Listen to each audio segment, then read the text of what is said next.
শুধুমাত্র দুধ পান করানোর কারণে দুধ মার দাম এত বেশি আপনার কাছে নবী গো। যেই মা জননী 10 মাস 10 দিন পেটে বহন করলো, যেই মা জননী স্তনের দুধ পান করাইল, যেই মা জননী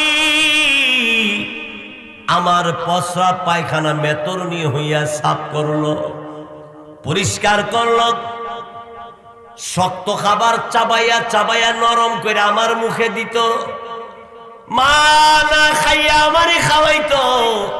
সংসারের অভাবের কারণে মা ঈদের দিন পুরাতন কাপড় পরিধান করে থাকছে, কিন্তু আমারে আপনারে নতুন কাপড়ের ব্যবস্থা মা বাবা করে দিয়েছে।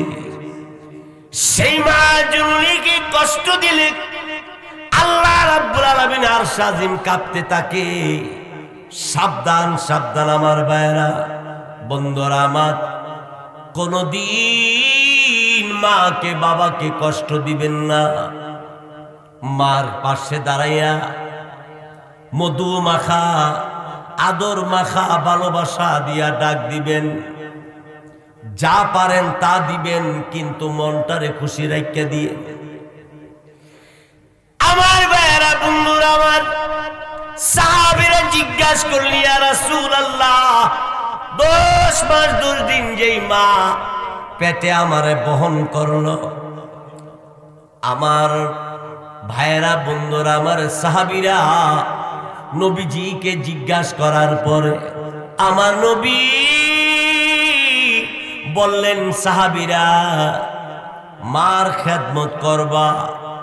নবীকে একবার জিজ্ঞাসা করার পরে আবার জিজ্ঞাসা করলেন, ইয়া রাসূলুল্লাহ কার খেদমত করব?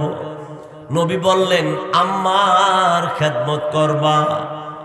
আবার জিজ্ঞাসা করলেন সাহাবী, নবী গো কার খেদমত করব? আল্লাহর নবী বললেন, তুমি তোমার আম্মার খেদমত করবা। 3 বার জিগাইলেন, 3 বার নবী মার কথা বললেন। 4th বার সাহাবী জিজ্ঞাসা করলেন, ইয়া রাসূলুল্লাহ কার খেদমত করব?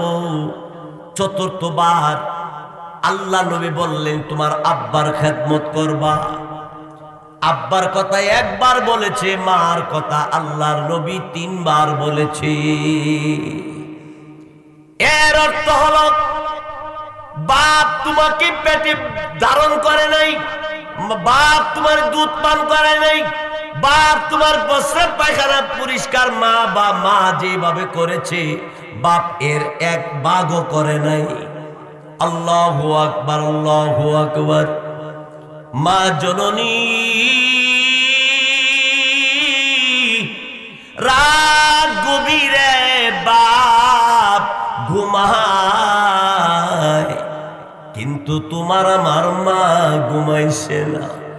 তোমার আমার জ্বর আসলি মা জননী সারা রাত না ঘুমাইয়া মাথায় পানি দেয়, শরীর ময়সা দেয়, বারবার আমার ঠোঁটে বারবার চুমা খায়, বুকে লাগাইয়া ভিক্ষুকের মতো আল্লাহর কাছে তোমার জন্য আমার জন্য মা জননী দোয়া করত। ওই মা বাপ, অনেকে বলতে পারেন হুজুর আমার মা বাপ যে দুনিয়ার জমিনে নাই, কোথায় পায়? মা বাবারে আমি কেমনে খেদমত করব? লম্বা হাদিস। আল্লাহ নবী বলেন, যার মা বাবা নাই তোমার কাজ হলো 1 নম্বরে মা বাবার জন্য তুমি দোয়া করবা। পড়েন আমার সাথে, রব্বির হামহুমা কামা রব্বায়ানি সগীরা, রব্বির হামহুমা কামা রব্বায়ানি সগীরা। আমার নবী বলেন 1 নম্বরে মা বাবার জন্য দোয়া করবা, 2 নম্বরে মা বাবার কবর জিয়ারত করবা। কবর কেমনে জিয়ারত করবেন? কবরের পাশে যাবেন, যাইয়া আউযু বিল্লাহ বিসমিল্লাহ পড়া সূরা ফাতিহা পড়েন, আলহামদু সূরাটা পুরাটা পড়বেন, সূরা ইখলাস কুল হুয়াল্লাহ সূরা 3 বার পড়বেন, দুরূদ শরীফ পড়বেন, ইস্তেগফার পড়বেন, পারেন যদি আল হাকু সূরা এই সূরাটা তেলাওয়াত করবেন, আরো যদি পারেন সূরা ইয়াসিন তেলাওয়াত করবেন। তেলাওয়াত করে আল্লাহ রাব্বুল আলামিনের কাছে বলেন, আল্লাহ এই কবরে আমার আব্বা ঘুমাইয়া রইছে, এই কবরে আমার মা জননী ঘুমাইয়া রইছে, আমার আব্বা আম্মা কবরে গো কোনদিন আযাব দিও না। সন্তান যদি মা বাবার জন্য চোখের পানি ছেড়ে দিয়া কাঁদতে শুরু করে দে, আমার আল্লাহর বড় মায়া লাগা যায়।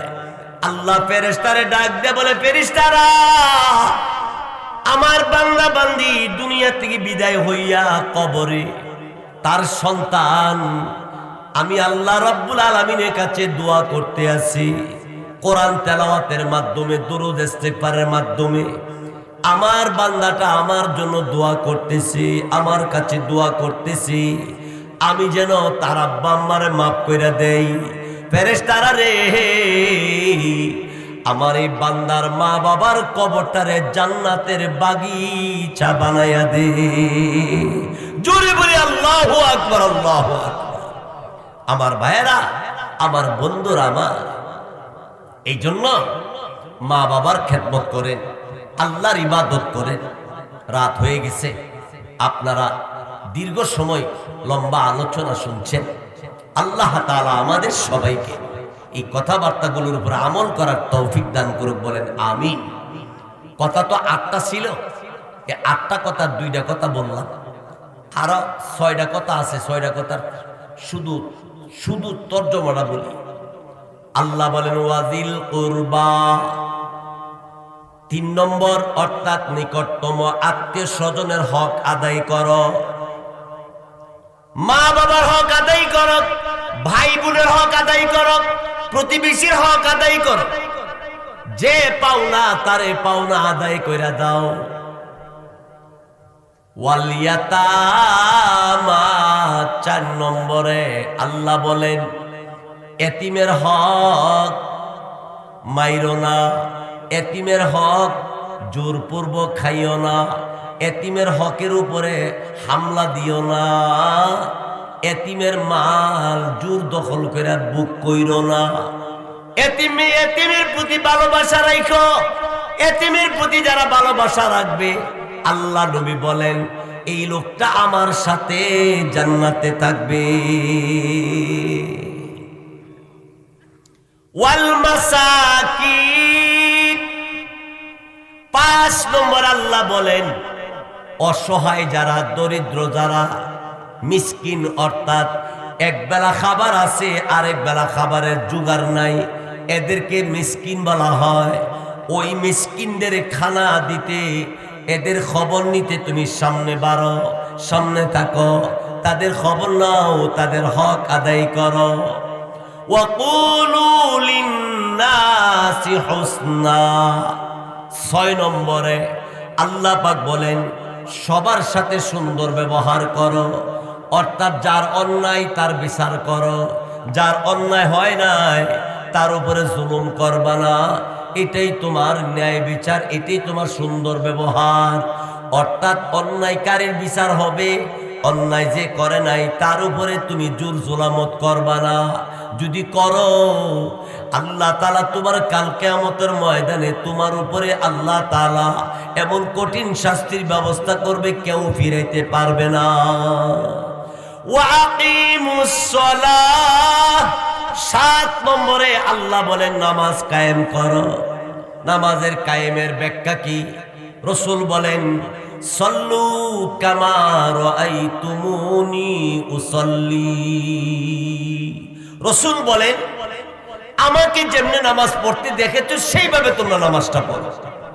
যেহেতু রাসূল নাই, তা আমরা রাসূলের নামাজ কেমনে পড়ছে আমরা দেখবো কেমনে? রাসূল যেমনে নামাজ পড়ছে সাহাবায়ে কেরাম এমনি ভাবে পড়ছে, সাহাবায়ে কেরাম যেমনে পড়ছে তাবেঈন এইভাবে পড়ছে, তাবেঈন যেভাবে পড়ছে তাবে তাবেঈন এইভাবে পড়ছে, তাবে তাবেঈন যেভাবে পড়ছে আইয়ামে মুস্তাহিদিন এইভাবে পড়ছে। বর্তমান আলেম ওলামা যেমনে নামাজ পড়ে এইভাবে নামাজ পড়লে নবীর নামাজের মতো নামাজ হইয়া যাবে। এই হলো ৭। ওয়া আতুজ যাকাত। ৮ নম্বর হইল তোমার যদি যাকাতের উপযুক্ত হইয়া থাকো তুমি, তাহলে যাকাত আদায় করবা। আপনাদের এই আল্লাহর ঘরে মসজিদ, সম্মানিত ইমাম ও খতিব, মুয়াজ্জিন, মুসল্লি কমিটি, আপনারা সবাই মেহনত করে এই সুন্দর একটা মসজিদের ব্যবস্থা করছে। মাশাআল্লাহ, দেখলাম মসজিদের কাজ চলমান, আরো অনেক কাজ বাকি আছে, আস্তে আস্তে কাজ হইয়া যাবে।